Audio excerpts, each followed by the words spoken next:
laksana untayan zamrud yang berada di dataran Khatulistiwa. Quraisy pun mengibaratkan tanah Indonesia laksana sekeping tanah syurga yang ditempatkan di persada Nusantara.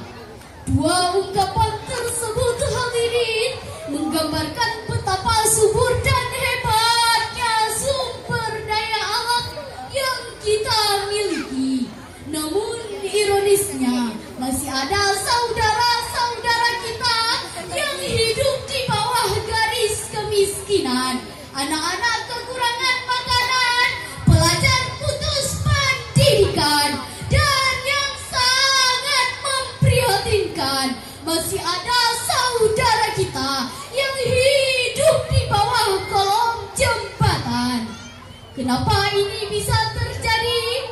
Dikarenakan sumber daya alam yang kita miliki belum dimanfaatkan oleh bangsa kita sendiri, dan ini merupakan akibat langsung dari kurangnya penguasaan sains dan teknologi, sebagaimana yang tersirat dalam Al-Quran Surah Ar-Rahman. Oleh karena itu, pada kesempatan kali ini, izinkan kami menyampaikan sebuah syarahan yang berjudul Ilmu Pengetahuan dan Teknologi Merupakan Kebutuhan Hidup. Mengawali syarahan ini, mari kita renungkan kembali firman Allah dalam Quran Surah Ar-Rahman ayat 33 sebagai berikut.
Menyebut nama Allah yang Maha Pengasih, Maha Penyayang.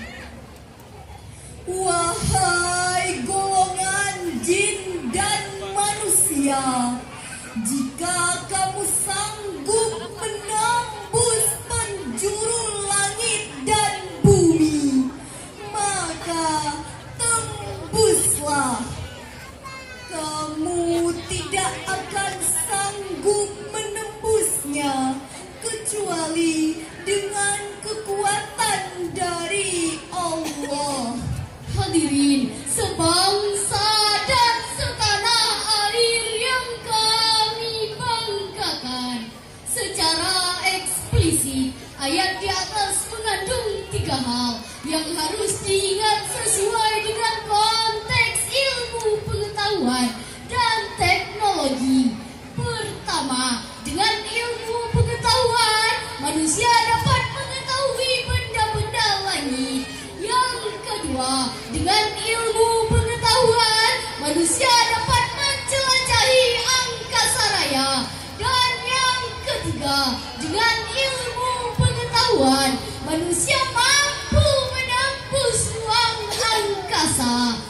Kaum muslimin rahimakumullah. Sayyidatina Aisyah radhiyallahu anha menceritakan, tatkala baginda Rasul bertahanus di Gua Hira, tiba-tiba Jibril datang seraya berkata, "Iqra." Dengan rasa takut dan tubuh gemetar, Rasulullah pun menjawab, "Ma ana biqara'in." Saya tidak bisa membaca. Kemudian Jibril memeluk Rasulullah seraya mengulang kembali perintahnya, "Iqra, Iqra, Iqra." Pengulangan kata Iqra tersebut dalam ilmu balaghah dinamakan maksudnya itu nabu bitikraril fi'li. Membaca tidak akan merasuk ke dalam kalbu, meresap ke dalam ingatan dan menghujam ke dalam sanubari, kecuali setelah diulang-ulang dan dibiasakan. Demikian penafsiran Ahmad Mustafa Al-Maradi dalam tafsirnya. Ingatlah hadirin, betapa banyak ayat-ayat Al-Quran yang mengisyaratkan agar kita memperhatikan, menggali, dan membuka tabir hati alam. Dengan konsep ini, lahirlah ilmuwan dan filosofis muslim ternama seperti Umar Khayyam dalam bidang astronomi, Ibnu Sina dalam bidang kedokteran, dan masih banyak lagi ilmuwan muslim lainnya yang dicatat dengan tinta emas dalam sejarah peradaban manusia. Kaum muslimin rahimakumullah, kenapa umat Islam saat ini jauh tertinggal? Ini disebabkan karena kita telah mengajarkan ilmu pengetahuan tanpa mengimbanginya dengan iman dan takwa. Maka kewajiban kita seluruh umat Islam saat ini adalah harus mengembalikan kejayaan yang pernah kita raih dengan apa? Yaitu dengan membaca, membaca, dan terus membaca. Bacalah Al-Quran dan hidup terakhir. Bacalah alam agar lahir karya-karya luhur. Bacalah diri kita agar hidup tidak takabur. Jika ketiga hal ini dapat kita aplikasikan dalam kehidupan, kami yakin Indonesia akan sanggup bersaing sejajar, bahkan dapat mengalahkan bangsa-bangsa lain di dunia.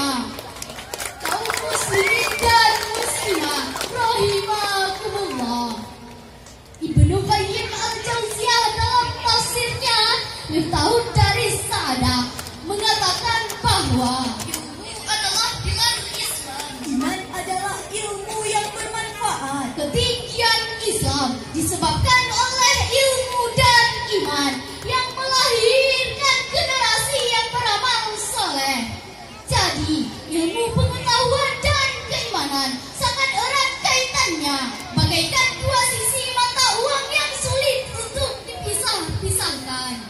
Profesor Dr. Yusuf Qardawi dalam kitabnya Madkhalil Ma'rifatil Islam, beliau mengatakan bahwa dangkalnya pengetahuan mengakibatkan dangkal pula kadar keimanan.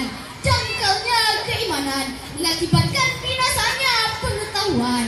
Sebab ketika manusia hanya menguasai iptek tanpa mengimbanginya dengan imtak, maka berubahlah ilmu pengetahuan menjadi cakar dan taring yang sangat menakutkan, bahkan dapat menghancurkan segala-galanya.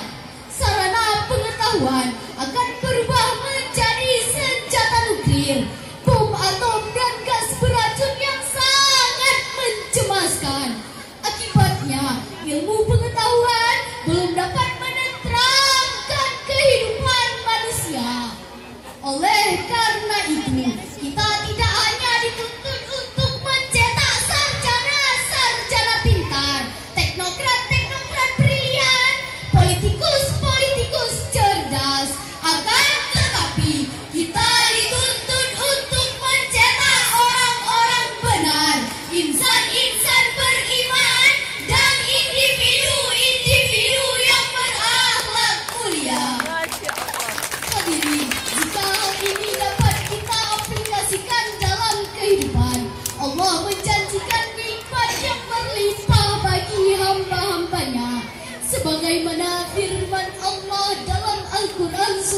Ar-Rahman ayat 23 sampai 29 yang berbunyi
maka nikmat Tuhanmu yang manakah yang kamu dustakan? Apa yang ada di langit dan di bumi selalu meminta kepadanya setiap waktu dia dalam kesibukan. Maha benar Allah atas segala firman-Nya. Hadirin, dari uraian singkat tadi dapatlah diambil kesimpulan bahwa ilmu pengetahuan dan teknologi merupakan kebutuhan hidup yang harus diimbangi dengan keimanan dan akhlak. Hiasi hidup dengan Al-Quran agar terarah, hiasi hidup dengan pengetahuan agar mudah, dan hiasi hidup dengan akhlak agar terasa lebih indah. Terima kasih atas segala perhatian. Mohon maaf atas segala kekurangan. Sebelum kami akhiri, kami akan meninggalkan sebuah memori. Pedati sabun di balon intan, walau pakaian beragam warna. Kalaulah Tuhan tidak berilmu pengetahuan, Samalah Tuhan, bangkai bernyawa. Wabillahi taufiq wal hidayah. Wassalamualaikum warahmatullahi wabarakatuh. Waalaikumsalam warahmatullahi wabarakatuh. Liputan Nur Zaitun pada 28 Oktober 2023.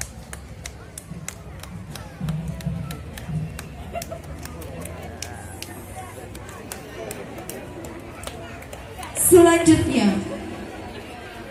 kita